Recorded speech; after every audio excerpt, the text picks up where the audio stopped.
YouTuber ہیں پنجاب سے جن کا تعلق ہے رجب بٹ صاحب، ان کی طرف سے پہلے بھی پچھلے سال بھی نماز کی توہین کی گئی. ابھی پھر انہوں نے ایک ویڈیو جاری کی جس میں انہوں نے 295C اور 295A کے حوالے سے کچھ کلمات کہ گستاخان رسول کو ہم یوں ہی خبردار کرنا چاہیں گے، دنیا کے کسی کونے میں کوئی گستاخ ہمارے نبی کی شان میں توہین کرے گا، گستاخی کرے گا، اس کے لیے کوئی معافی نہیں. محمد علی مرزا صاحب نے یہ کہا ہے کہ جو 295C اس میں ترمیم کی جائے، معافی کی شک اس کا بات بھی نہیں کر سکتا. تو مطلب اگر ایسا کر بھی لیا جائے کہ معافی کی شک ایسا کیا سنا جائے تو وہ کہتے ہیں کہ نبی علیہ السلام کی موجودگی میں صحابہ کرام جب موجود تھے، حضرت ابوبکر صدیق، عمر فاروق، عثمان غنی، علی شیر خدا، یہ دیگر صحابہ کرام تھے، تو انہوں نے تو نبی علیہ السلام نے معاف کیا ان کی موجودگی میں. تو آج کے مسلمان کیوں معاف نہیں؟ ہم نے جو نا کسی کا کوئی پاس نہیں رکھا جائے گا. ٹھیک ہے، کوئی حکومت سے تعلق رکھتا ہو، کوئی کسی ادارے سے تعلق رکھتا ہو، کوئی کسی عہدے کسی منصب پر ہو، کوئی گنجائش. پچھلے دنوں میں ڈپٹی کمشنر آفس میں وہ قادیانیوں کو بھی بلا لیا. وہ شرم نہیں ہے ڈپٹی کمشنر کو؟ پھر کہیں گے لبیک والے شدت والے. تو انجینئر مرزا کے خلاف کوئی قانونی کارروائی آپ لوگ نہیں کرتے؟ جب یہ قاضی فائد عیسیٰ والا معاملہ ہوا، حالانکہ وہ آن ڈیوٹی چیف جسٹس کتنے بڑے عہدے پر تھا، اس کو اس کے قریب جا کر کے للکا کے تھرو ہم نے دیکھا آپ تحریک لبیک پاکستان کو آنے کا راستہ نہیں دیا جا رہا. تو کیا آنے والے وقتوں میں ہم دیکھیں گے کہ تحریک لبیک یا تو الیکشن سے دستبردار ہوگی؟ کسی جماعت کے ساتھ آپ لوگوں کا ٹکراؤ نہیں ہے؟ اس سازش سے اہل سنت کی کسی جماعت سے ہمارا ٹکراؤ نہیں.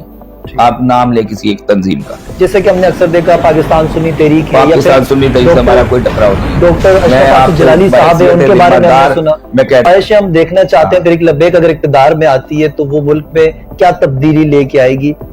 تبدیلی نہ زرداریوں سے آنی ہے، نہ عمرانیوں سے آنی ہے، نہ شریفوں سے آنی ہے. شریفوں سے مراد وہ والے شریف. السلام علیکم ورحمۃ اللہ. آپ دیکھ رہے ہیں ہمارے یوٹیوب چینل کاشف رضا پوڈ کاسٹ میں. ہوں آپ کا ہوسٹ کاشف رضا. آج کل ہم لوگ مختلف سیاسی اور مذہبی جماعتوں کے جو رہنما ہیں یا اہم ذمہ داران ہیں، MPA ہو گئے یا دیگر ذمہ داران، ان کے پوڈ کاسٹ ریکارڈ کر رہے ہیں. گزشتہ دنوں ہم نے متحدہ قومی موومنٹ ہوئی، پاکستان تحریک انصاف ہوئی، پھر تحریک لبیک پاکستان ہوئی، ان کے مختلف اہم ذمہ داران کے ساتھ پوڈ کاسٹ کیا. لیکن آج ہمارے ساتھ ایک اہم ذمہ دار ہیں اور ان کا تعلق تحریک لبیک پاکستان سے ہے، کیونکہ ہم نے دیکھا حالیہ رجب بٹ کے حوالے سے سوشل میڈیا پر ایک ایسا طوفان آیا جو کسی کی سمجھ میں نہیں آ رہا کہ یار آئے وہ مسئلہ ہے کیا، اس کو کس طریقے سے ہینڈل کرنا ہے. اور اس میں سب سے زیادہ سرفہرست جو جماعت ہے وہ ہے تحریک لبیک پاکستان. ان کے ذمہ داران وہ اس مسئلے کو بہت زیادہ ہائپ پر لے کے گئے، اور کیا وہ درست تھا یا نہیں تھا وہ ساری چیزیں. اس کے علاوہ قائدانی مرکز جو ہے وہ پے در پہ سیل ہو رہے ہیں، کراچی ہو یا اندرون پنجاب چلے جائیں یا جہاں بھی جائیں، اور ان کے پیچھے تحریک لبیک پاکستان کے کارکنان ہیں. اور اس کے علاوہ تحریک لبیک پاکستان کے کارکنان یا رہنما اکثر ہمیں دیکھا سوشل میڈیا پر کافی زیادہ ہائپ ہو جاتے ہیں، کسی مسئلے کو لے کر ہائپر ہو جاتے ہیں. تو وہ کیوں ہوتے ہیں وہ آج کے اس پوڈ کاسٹ میں اور دیگر بھی سوالات ہوں گے، کیونکہ ہمارے ساتھ موجود ہیں تحریک لبیک پاکستان کراچی کے ناظم اعلیٰ جناب مفتی عمر فاروق صاحب. السلام علیکم ورحمۃ اللہ. وعلیکم السلام ورحمۃ اللہ تعالی. مفتی صاحب کیسے ہیں آپ؟ خیریت سے ہیں؟ الحمدللہ رب العالمین. مفتی صاحب سب سے پہلے تو سوال یہ کر لیتے ہیں 295C. بہت سے لوگوں کے مطابق تو یہ ایک جسٹ نمبر ہے اور صرف ایک قانون ہے اور کوئی خاص اس کو اہمیت نہیں دیتے. تو آپ اصل میں 295C ہے کیا، اس کی اسلام میں کیا اہمیت ہے؟ اور واقعی بہت سینسٹیو ایشو ہے، کیونکہ جب بھی 295C کی بات آتی ہے ہم دیکھتے ہیں کہ پاکستان کی عوام، چاہے وہ مذہبی ہو یا سیاسی ہو، کوئی بھی طبقہ جو کلمہ گو ہوتا ہے وہ بہت زیادہ غم و غصے میں آ جاتا ہے. اس کی بیسک وجوہات کیا ہیں؟ بسم اللہ الرحمن الرحیم. دیکھیے 295C جو قانون ہے یہ تحفظ ناموس رسالت صلی اللہ علیہ وآلہ وسلم کا قانون ہے. ٹھیک ہے. حضور کی عزت اور ناموس کا، حضور کی عزت اور ناموس کا یعنی ناموس رسالت صلی اللہ علیہ وسلم کا جو مسئلہ ہے نا، وہ کائنات میں سب سے زیادہ حساس مسئلہ ہے. بالکل. جس دن اس قوم نے یہ سمجھ لیا کہ ناموس رسالت ہے کیا، تو انشاءاللہ تعالی یہ بہت پھر امن آئے گا. تو یہ جو جہالت ہے، اس جہالت کی بنا پر لوگ آئے دن وقتاً فوقتاً آپ دیکھ رہے ہیں کہ گستاخان رسول جو ہے وہ نبی کریم صلی اللہ علیہ وآلہ وسلم کی شان میں گستاخی کرتے ہیں. ٹھیک. اور گستاخی کرنے کے جو اثرات ہیں یا یہ جو گناہ ہے، امیر المجاہدین رحمۃ اللہ تعالی علیہ نے فرمایا کہ کائنات میں سب سے بڑی دہشت گردی ناموس رسالت صلی اللہ علیہ وآلہ وسلم پر حملہ ہے. ٹھیک.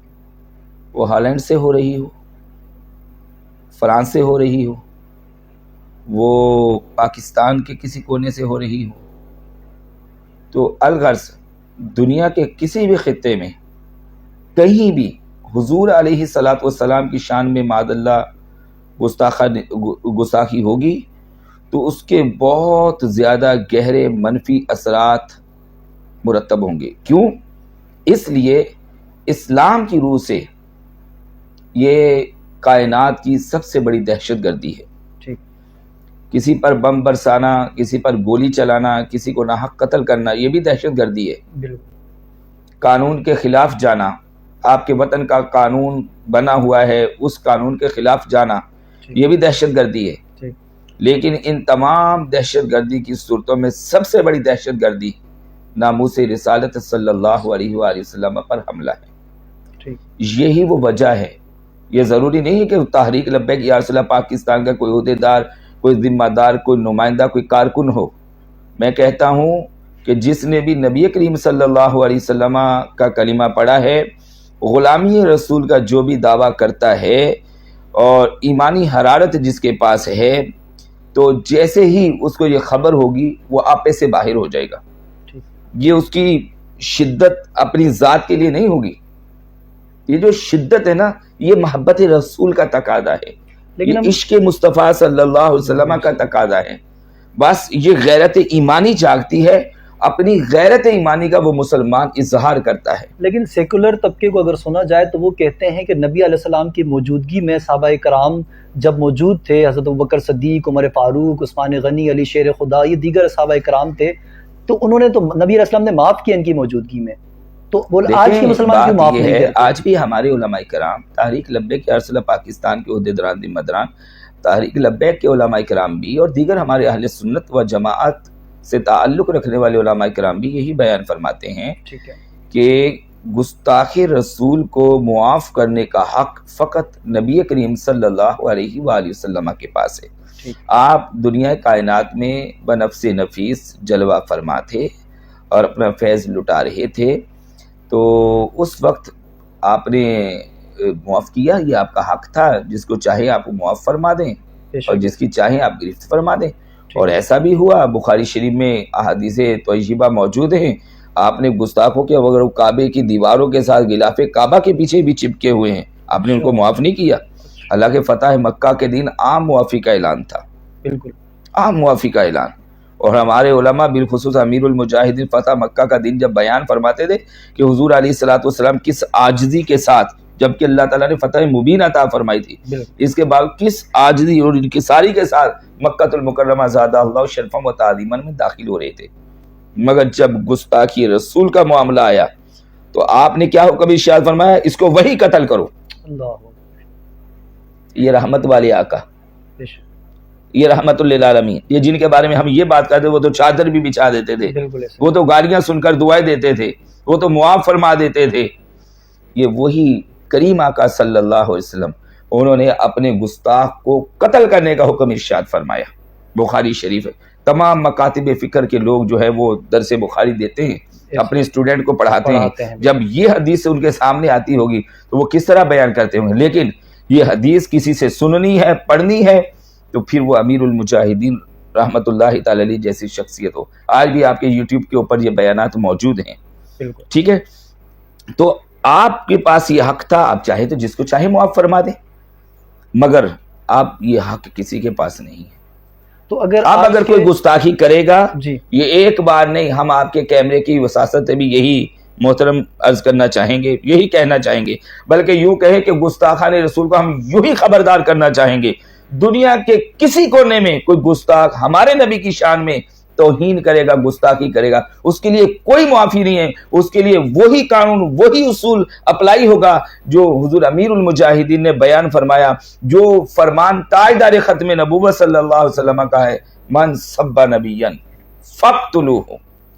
اس کے سامنے جو نا کسی کا کوئی پاس نہیں رکھا جائے گا، ٹھیک ہے؟ کوئی حکومت سے تعلق رکھتا ہو، کوئی کسی ادارے سے تعلق رکھتا ہو، کوئی کسی عہدے کسی منصب پر ہو، کوئی گنجائش نہیں ہے۔ اس فرمان کے آگے ہر ایک کو اپنا سر جو ہے وہ تسلیم خم کرنا ہوگا۔ قانون، اصول، ناموس رسالت کا، حضور کی عزت و ناموس کا یہی ہے، 295C بتاتا من سب نبیًا فاقتلوہ. اچھا اگر ہم تو وہ کیوں کرتا ہے گستاخی؟ معافی کی بات کریں تو انجینئر محمد علی مرزا صاحب نے یہ کہا ہے کہ جو 295C اس میں ترمیم کی جائے، معافی کی ترمیم تو اس کا باپ بھی نہیں کر سکتا. تو مطلب اگر ایسا کر بھی لیا جائے کہ معافی کی ایسا کیا یہ فرضی کچھ بھی کام نہیں آئے گا. یہ قانون بن گیا، اس قانون پر صبح قیامت تک حضور کے جانثار، حضور سے وفا کرنے والے، حضور کی غلامی کا دم بھرنے والے وہ بہت اچھے انداز سے پہرا دینا جانتے ہیں، اور پھر وہ مرزا جیسے لوگوں کو سبق اور درس دینا بھی جانتے ہیں. لیکن ان کی ویڈیو کے نیچے ہم نے کامنٹ بھی پڑھا تو بہت سے لوگوں کا یہ کامنٹ تھا ایسا تو ہر بندہ پہلے گستاخی کرے گا فریم لینے کے لیے اور اس کی واہ واہ ہوگی معافی مانگ لے گا. ہاں نہیں تو بس بالکل ہمارے علماء بھی اس پہ شدت اختیار کرتے ہیں. یہ کیا بات ہوئی کہ ایک وقت میں گستاخی کے اگلے مرتبہ میں معافی، پھر گستاخی، پھر مذاق ہے. یہ ناموس رسالت کا معاملہ مذاق نہیں ہے. تو حضرت آپ لوگ کیونکہ تحریک لبیک پاکستان صرف کراچی کی سطح یا صرف لاہور کی سطح پہ نہیں ہے، اس وقت پورے ملک پاکستان اگر ہم بات کریں تو باہر بھی بہت سے فالوورز موجود ہیں تحریک لبیک پاکستان کے ہر ملک میں. تو انجینئر مرزا کے خلاف کوئی قانونی کارروائی آپ لوگ نہیں کرتے جب کتنے اس کے ہمارا مرکز ماشاءاللہ تحریک لبیک یا ارسلہ پاکستان کا جو مرکز ہے نا وہ اندرون ملک بھی اور انٹرنیشنل سطح پر بھی. اندرون ملک میں جیسے یہ مسائل پیدا ہوتے ہیں اور انٹرنیشنل سطح پر ناموس رسالت، ختم نبوت شریف کے حوالے سے یا پھر آج کل جو غزہ کے حوالے سے جو بھی انٹرنیشنل ایشو ہیں، کرنٹ ایشوز ہیں، تحریک لبیک پاکستان کسی بھی صورت میں ہماری مرکزی قیادت بالخصوص ہمارے قائد محترم ان کے اراکین شورا وہ کسی صورت غافل نہیں. وہ اپنی ذمہ داریاں 24 گھنٹے ادا کر رہے ہیں. یہ آپ اور ہم شاید دور بیٹھ کر سمجھتے ہیں کہ شاید نہیں، بالکل بھی نہیں، کوئی غفلت کا پہلو نہیں ہے. وہ دل و جان سے 24 گھنٹے یہ کرنٹ ایشوز جتنے بھی یہ اس طرح ابھر کر کے یہ فتنے جو ابھر کر کے آ رہے ہیں ان کی سرکوبی کے لیے وہ میدان عمل میں. آپ نے دیکھا نہیں کل ملتان شریف میں قائد محترم نے کیا بیان دیا ہے؟ پاکستان کی سرزمین سے کوئی اور بھی ایسی توانا آواز آئی؟ یہ آواز کوئی فرسٹ ٹائم نہیں آئی.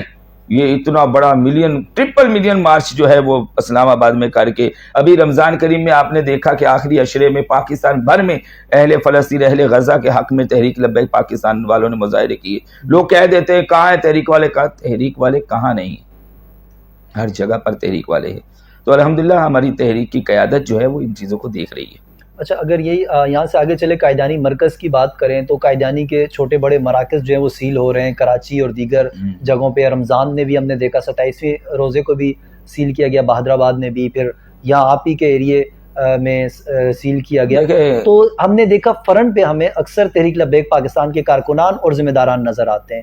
تو کیا آپ لوگوں کے پاس انفارمیشن آتی ہے کہیں سے کوئی مخصوص ذرائع سے کہ یار یہ قائدانی مرکز یہ والا جو سنی ہے نا، یہ والا سنی، یہ بیدار سنی ہے، بیدار. ٹھیک ہے. ہمارے لیے افسوس المیہ یہ ہے کہ جب سے یہ قادیانیوں کو کافر قرار دیے جانے والا قانون پاکستان میں پاس ہوا نا، بل اسمبلی سے منظور ہوا، وہ بل تو منظور ہو گیا، قانون بھی بن گیا. آج میرے پاس آئین پاکستان 1973 کا یہ جتنے سوالات کیے اس کے سب کے جوابات اس میں موجود ہیں. ٹھیک ہے. یہ آپ کا کیمرہ بھی دکھا رہا ہے. بلکہ میں ہر پاکستانی، ہر مسلمان سے عرض کروں گا کہ اس کتاب کو آپ لیں. یہ آئین پاکستان تو ہم پڑھیں، یہ ہمارے پاکستان کا آئین ہے. ہمیں بالکل ایسا ہی ہے. اس میں تمام شکیں لکھی ہوئی ہیں، ان کی سزائیں کیا ہیں، کیا اس کے اوپر کیسا جرم کرے تو اس کی کیا سزا ہے، یہ تمام چیزیں اس کے اندر موجود ہیں. یہ آپ نے جتنے سوالات کیے اس کے جوابات اس میں موجود ہیں. آئین کی روح سے ہمارا پاکستان کا آئین کیا کہتا ہے؟ ہمارا پاکستان کا آئین قادیانی کو قطعی طور پر اجازت نہیں دیتا. ابھی کتنا بڑا پہرا تحریک لبیک والوں نے، اہل سنت والوں نے دیا جب یہ قاضی فائد عیسیٰ والا معاملہ ہوا. حالانکہ وہ آن ڈیوٹی چیف جسٹس کتنے بڑے عہدے پر تھا، اس کو اس کے قریب جا کر کے للکارا کہ ہم تمہیں بہت قریب سے آ کر کے خبردار کر رہے ہیں کہ ختم نبوت کے قانون کے اندر کوئی چھیڑ چھاڑ نہیں کرنا، کوئی کمزور فیصلہ نہیں دینا، قادیانیوں کو کوئی راہ نہیں دینی. قادیانی کافر ہے، زندیق ہے، مرتد ہے، ناپاک ہے. قادیانی کا کوئی مذہب نہیں ہے.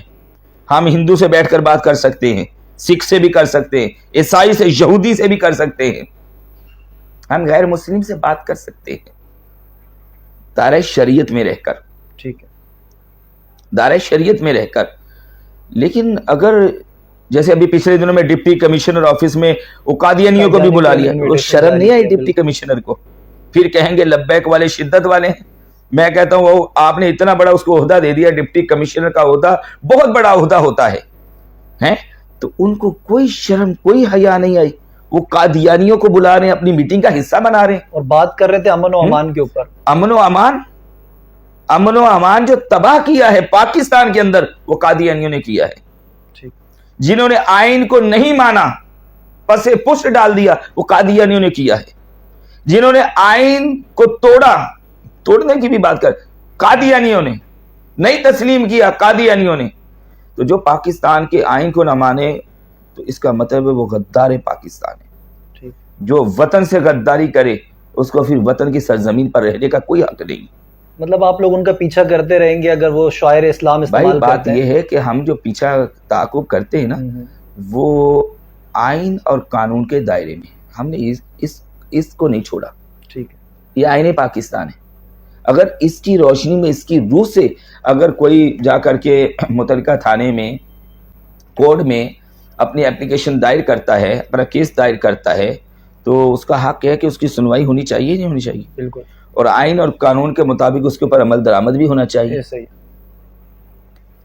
پچھلے کچھ عرصہ پہلے وہ گورنر سندھ, جو اس وقت بھی گورنر سندھ ہیں, ان سے جب کچھ لوگوں کی ملاقات ہوئی, شخصیات کی, تو اس نے کہا کہ یہ تو میں بھی دھوکہ کھا گیا تھا کہ میں وہ قادیانی کو, وہ جو صدر میں بنا ہوا اس میں ان کے مرکز میں چلا گیا تھا نماز پڑھنے کے لیے. ٹھیک ہے بھائی, پڑھا لکھا انسان, وہ جو سندھ کا صوبے کا گورنر ہے, وہ قادیانیوں کے اس مرکز میں چلا گیا, دھوکہ کھا گیا.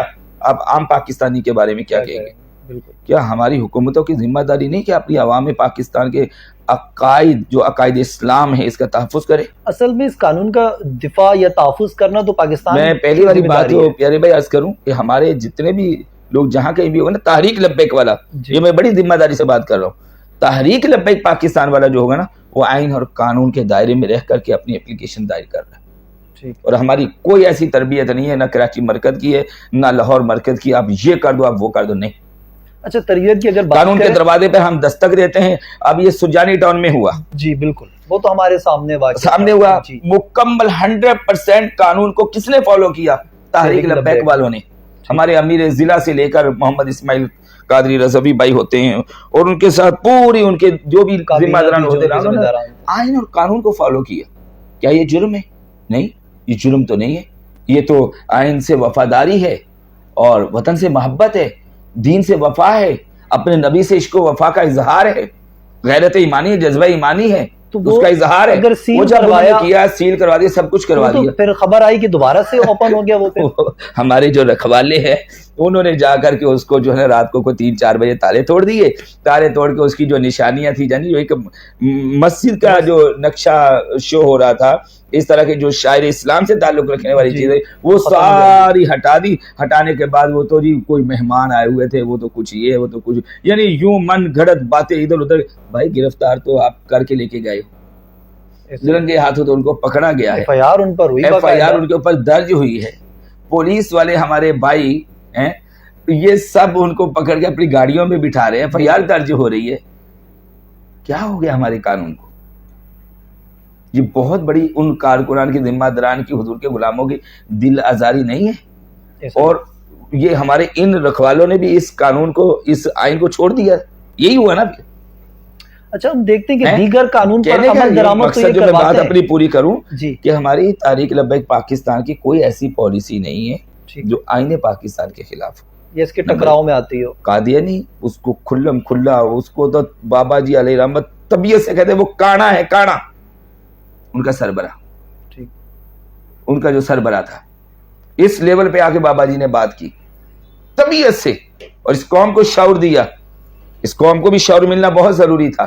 اب یہ ہے کہ ان کے جتنے بھی مراکز بنے ہوئے ہیں, ان کو ان مراکز کے بنانے کا کوئی حق حاصل نہیں ہے جو شعار اسلام کی طرز پر ہے. اچھا, اگر وہ خود کو غیر مذہب قرار دیتے ہیں تو پھر تو کوئی ایشو نہیں. اب یہ ضلع بستی کے اندر ہوا, ہمارے لوگ گئے, انہوں نے جا کر کے قانون کے دروازے پر دستک دی کہ بھائی آپ جو نا ذرا دیکھیں اس کو. انہوں نے کپڑے کے تھان پتہ نہیں نہ جانے کہاں سے لے آئے, انہوں نے اس مینار کے اوپر کپڑے کے تھان ڈال دیے. کہتے ٹھیک ہے جی, آپ کچھ کر دیے جی کام.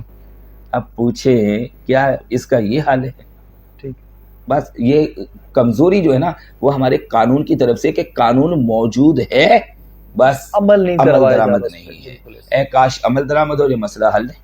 اچھا حالیہ ہم نے دیکھا سوشل میڈیا کے جو یوٹیوبر ہیں پنجاب سے جن کا تعلق ہے رجب بٹ صاحب، ان کی طرف سے پہلے بھی پچھلے سال بھی نماز کی توہین کی گئی. ابھی پھر انہوں نے ایک ویڈیو جاری کی جس میں انہوں نے 295C اور 295A کے حوالے سے کچھ کلمات کہے کہ میرے پہ دفعات لگی ہیں، ایسا ہے ویسا ہے. پھر ہم نے دیکھا آپ کے جو مقامی وہاں کے ذمہ داران تھے انہوں نے وہاں احتجاج کیا، پھر FIR ان پہ کروانے کے لیے دباؤ ڈالا گیا، پھر وہ ملک سے باہر چلے گئے. وہاں سے وہ ویڈیو پیغام جاری کرتے ہیں حافظ سعد حسین ندوی صاحب کے لیے کہ وہ مجھے معاف کریں اور میرا کوئی ایسا عمل نہیں تھا کہ میں خود نہیں چاہ رہا کوئی ایسی بات کروں، میرے علم میں نہیں تھا کہ 295C اصل میں پاکستان نے اس کی اہمیت کیا اور یہ قانون بنا کس لیے ہے. تو اس معاملے کو آپ کیا دیکھ رہے ہیں کہ حافظ سعد حسین صاحب اب اس کو کس طرح ہینڈل کریں گے؟ اس کی بڑی بدبختی ہے، بڑی بدبختی ہے، ٹھیک ہے نا. تو اب اس نے اپنی اپیل جو ہے وہ علماء کرام سے اور پھر خصوص قائد محترم سے کی ہے. تو یقیناً قائد محترم ہماری تنظیم کے اندر ماشاءاللہ بڑے جید علماء کرام موجود ہیں، مفتیان کرام موجود ہیں، اور تحریک لبیک پاکستان جو بھی قدم اٹھاتی ہے وہ آئین، قانون اور شریعت کے دائرے میں رہ کر اٹھاتی ہے. تو وہ اس کو شریعت کے میزان پر رکھیں گے. اس کے لیے نرمی کی گنجائش نکلتی ہوگی تو بالکل اس کو نرمی دی جائے گی. اس کے لیے نرمی کی گنجائش نکلتی نہیں ہوگی اگر بالفعل، تو پھر کسی صورت میں کوئی کمپرومائز آپ کو نظر نہیں آئے گا. باقی یہ بہتر جو ہے جو بھی اس کا حل ہوگا، جواب ہوگا، تو وہ سارا ہمارا پاکستان مرکز ہی اس کو بہتر طریقے سے جواب ارشاد فرما سکتا ہے. تو جب ادھر بات ہے تو جواب بھی ادھر سے ہی آئے گا انشاءاللہ. ٹھیک ہے. ابھی آپ کی بات کریں حضرت، تحریک لبیک پاکستان کے کارکنان اور کچھ ذمہ داران ہم نے دیکھا بہت سی ایسی شخصیات ہیں اگر وہ جانے انجانے میں تحریک لبیک پاکستان کے اوپر یا پھر ان کے کچھ معاملات کے اوپر آواز بلند کرتی ہے تو پھر سوشل میڈیا پر ایک طوفان بدتمیزی سا برپا ہو جاتا ہے. تو ایسا کیا سسٹم ہے؟ دیکھیں کاشف بھائی، بات یہ ہے، نمبر ایک تو یہ ہے کہ اب دیکھیں کراچی میں ہم بیٹھے ہوئے ہیں، تحریک لبیک پاکستان کی 15 رکنی باڈی ہے کراچی میں، اوپر کراچی قیادت کمیٹی. کبھی آپ نے ان 15 رکنی باڈی میں سے کسی فرد کا کوئی بیان ایسا منفی سنا آپ نے؟ آپ یوٹیوب بہت یوز کرتے ہیں ماشاءاللہ، ہماری نظر سے تو نہیں گزرے. نہیں گزرا نا. یہی اصل جواب بھی یہی ہے اس کا. ہم مین ذمہ دار ہیں کراچی کے. ہمارے امیر کراچی مفتی محمد قاسم فخری صاحب ہیں، دیگر ہمارے ماشاءاللہ بہت اچھے سمجھدار اس کے اندر اراکین موجود ہیں. تو ہمارے جو اسپیکر ہیں بیان کرنے والے، فقیر بھی گفتگو کرتا ہے، ہمارے بھی چینلز وغیرہ ہیں، دیگر پیجز وغیرہ بنے ہوئے ہیں. تو لیکن الحمدللہ کبھی بھی یہ اعتراض کوئی عام بندہ نہیں ہمارے اوپر اٹھا سکتا. ہم سے برا یہ پوری 15 رکنی باڈی یہ ایک سازش ہے. ایسے لوگ متحرک فعال کیے جاتے ہیں، ٹھیک ہے نا، اور ان کے ذریعے اس کو اس سے لڑوا دو، اس سے اس کو لڑوا دو، اس کو یعنی اہل سنت و جماعت کو منتشر کرنا ہے، اس کو تقسیم در تقسیم کرنا ہے، ان کے اندر انتشار پیدا کرنا ہے، ان کے اندر افتراق پیدا کرنا ہے، ان کے اندر قدورتیں اور نفرتوں کو جنم دینا ہے. اور یہ ان کی پالیسی ہوتی ہے، ان کی سازش ہوتی ہے. مطلب اور ہماری قیادت اوپر بھی پاکستان مرکز سے لے کر کراچی مرکز تک اس سازش سے، اہل سنت کی کسی جماعت سے ہمارا ٹکراؤ نہیں. آپ نام لے کسی ایک تنظیم کا، جیسے کہ ہم نے اکثر دیکھا پاکستان سنی تحریک ہے، پاکستان سنی تحریک سے ہمارا کوئی ٹکراؤ نہیں. ڈاکٹر اشرف آصف جلالی صاحب ہیں، ان کے بارے میں ہم نے سنا. میں کہتا ہوں، میں کراچی میں بیٹھا بات کر رہا ہوں، ہمارا ان سے کوئی ٹکراؤ نہیں ہے.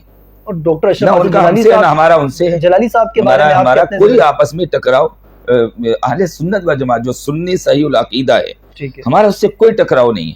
میں بڑی ذمہ داری سے یہ بات کر رہا ہوں. کراچی میں وہ کون سا آستانہ ہے، وہ کون سا ادارہ ہے، وہ کون سی تنظیم ہے سنی جس کے ساتھ ہمارا تعلق واسطہ نہ ہو. یہ میرا دعویٰ ہے. میں اتنی بابرکت جگہ پر بیٹھ کر آپ کو بیان اپنا ریکارڈ کروا رہا ہوں. یہ سوشل میڈیا پر یقیناً نشر بھی ہوگا کہ جتنی بھی کراچی میں سنی تنظیمات ہیں، شرط ان کا عقیدہ درست ہو. عقیدے پر کوئی کمپرومائز نہیں ہے، کیونکہ بابا جی علیہ رحمت نے ہمیں یہی پڑھایا، انہیں جانا انہیں مانا. یہ عقیدہ ہمیں عطا فرمایا. تو جو بھی انہیں جانا انہیں مانا کے اوپر ہے، وہ جتنی بھی سنی تنظیمات کے آپ نام لیں گے، ہماری کسی سے کوئی نفرت نہیں. اچھا، کوئی لڑائی نہیں. آخری سوال آپ سے کرتے ہیں. الیکشن کے تھرو ہم نے دیکھا آپ تحریک لبیک پاکستان کو آنے کا راستہ نہیں دیا جا رہا، تو کیا آنے والے وقتوں میں ہم دیکھیں گے کہ تحریک لبیک یا تو الیکشن سے دستبردار ہوگی یا پھر آپ لوگ وہی طریقہ اختیار کریں گے دیگر جیسے مذہبی جماعتیں کرتی ہیں؟ دیکھیں یہ آنے نہیں دیا جا رہا تو اس کا تو جو ہے آخر کب تک. ٹھیک. ہم لوگوں کو بابا جی نے وہ تربیت عطا فرمائی ہے. دیکھیں یہ سوال بہت بڑا ہے, یہ تو پاکستان مرکز سے کیے جانے والا سوال ہے کہ آپ کیا کریں گے. یہ پالیسی جو ہوتی ہے نا یہ مرکز طے کرتی ہے اور ہم مرکز کے تابع, ہم اس کے بہت چھوٹے سے کارکن ہیں. پالیسی مرکز نے دینی ہے. ہم نچلی سطح تک جتنی ہماری اوقات ہے حیثیت ہم اس دائرے میں رہ کر بات کریں گے, اور یہی تنظیم کا حسن ہوتا ہے. بڑے بڑے ہوتے ہیں, چھوٹے چھوٹے ہوتے ہیں. اور جہاں تک چھوٹوں کی بات ہے تو بابا جی نے تو ہمیں ایسی قرآن مجید کی روح سے تربیت, وَلَا تَهِنُوا وَلَا تَحْزَنُوا وَأَنْتُمُ الْأَعْلَوْنَ إِن كُنتُم مُؤْمِنِينَ. اور ہمت نہ ہارو اور غم نہ کرو, اور تم ہی غالب آؤ گے اگر تم مومن ہو, اگر تم سچے ہوئے. مطلب آپ لوگ ڈٹے ہوئے ہیں. اور ہم پہلے سے زیادہ ڈٹے ہوئے ہیں. ہمارے جذبات بحمد تعالیٰ پہلے سے زیادہ ہیں, بہت جذبات ہیں الحمدللہ. ہم اپنے جذبات کا کس طرح آپ کو بتائیں کہ بالکل بابا جی علیہ رحمت نے جو روح پھونکی ہے نا, ایک جذبہ ایمانی کی, دین سے محبت کی, رسول اللہ صلی اللہ علیہ وسلم کے دین کو غالب کرنے کی. هو الذی ارسل رسولہ بالہدی ودین الحق لیظہرہ علی الدین کلہ. ٹھیک ہے نا. تو یہ رسول اللہ کے صلی اللہ علیہ وآلہ وسلم کے چمکتے دین کو غالب کرنے کی, یعنی پاکستان میں نظام مصطفیٰ کے نفاذ کے لیے کہ پاکستان کی سرزمین پر نظام مصطفیٰ صلی اللہ علیہ وسلم کا سویرا ہو, دین تک پر آ جائے. اس کے لیے ہم آخری لمحے تک, آخری دم تک انشاءاللہ پوری جد و جہد کریں گے, پوری شان و شوکت کے, پوری آب و تاب, پورے جوش و جذبے کے, جوش و خروش کے, ولولہ انگیزی کے ساتھ عشق و مستی میں ڈوب کر ہم اپنے نبی صلی اللہ علیہ وسلم کے پیارے چمکتے نظام کو تخت پر لے کر آنے کے لیے اپنے حصے کا کام کریں گے. ٹھیک ہے حضرت, بہت ہم شکریہ. وہ پارٹیاں بدلنے والے لوگ نہیں ہیں, اور ڈالروں پاؤنڈ پہ, ریالوں پہ, یورو پہ اور پاکستان روپیہ پیسہ کیش پہ اور یہ چھوٹی موٹی جو مفادات ہے اس پہ کمپرومائز یا مفادات کے حصول والے لوگ نہیں ہیں. ہم بھی خواہشیں ہم دیکھنا چاہتے ہیں تحریک لبیک اگر اقتدار میں آتی ہے تو وہ ملک میں کیا تبدیلی لے کے آئے گی. تبدیلی آنی ہے اس دن جس دن تحریک لبیک پاکستان جس دن 3 تخت پر آئے گا. تبدیلی نہ زرداریوں سے آنی ہے, نہ عمرانیوں سے آنی ہے, نہ شریفوں سے آنی ہے. شریفوں سے مراد وہ والے شریف جو وہاں بیٹھے ہوئے ہیں, جی ٹھیک ہے, شریف خاندان والے, ان لوگوں سے, نہ تیر سے, نہ بلے سے, نہ شیروں سے, نہ اس سے کسی سے نہیں آنی. تبدیلی نظام مصطفیٰ صلی اللہ علیہ وسلم, امن, سکون, عزت, وقار. آخری بات, حضور امیر المجاہدین رحمۃ اللہ تعالی علیہ نے فرمایا اگر یہ قوم اپنا کھویا ہوا وقار واپس لینا چاہتی ہے, دوسرا تیسرا اس کے پاس کوئی آپشن نہیں ہے, بس یہ ٹوٹ کر اپنے نبی سے عشق و وفا کرے, اور اس کے علاوہ کوئی حل نہیں. السلام علیکم حضرت, بہت شکریہ آپ نے مصروفیات میں ہمیں وقت دیا. آمین. جزاک اللہ. آپ کا بھی شکریہ, بہت شکریہ. اللہ آپ کو سلامت بکرامت رکھے. آمین. جزاک اللہ. یہ تھے کراچی کے ناظم اعلیٰ تحریک لبیک پاکستان کے مفتی عمر فاروق صاحب. یا اپنے گفتگو سماعت پر ہمیں کمنٹ سیکشن میں جا کر اپنی رائے کا آپ اظہار کر سکتے ہیں. مجھے اجازت دیجیے, نیکسٹ کسی اور شخصیت کے ساتھ ہوگی ملاقات. اللہ حافظ.